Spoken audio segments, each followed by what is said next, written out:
what are PE ratios in stocks and what does that mean?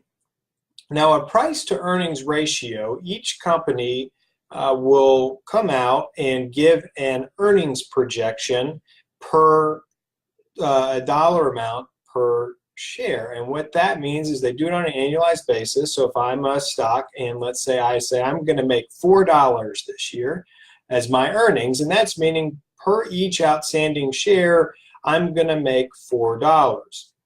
Now, what you do then is you take the earnings estimate and then you are able to, or you take the stock price divided by the earnings, and that's giving you your price to earnings ratio.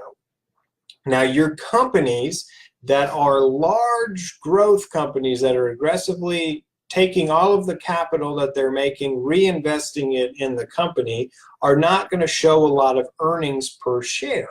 However, and they're going to show a higher PE ratio.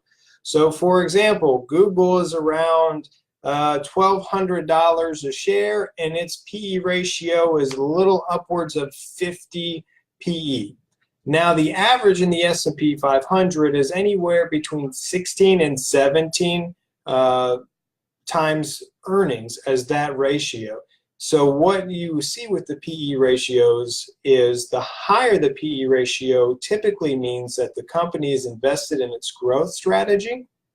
The lower the PE ratios are more well-established companies or companies that have had something happen that have driven the price severely down.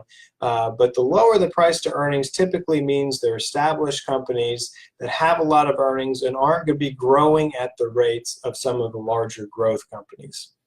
So if you have any other questions about what price earnings ratios are and how to look at that when determining whether you should or should not buy anything, feel free to give us a call anytime. We're happy to sit down and discuss what that means for you. And then also feel free to check us out online at www.riverplacecapital.com.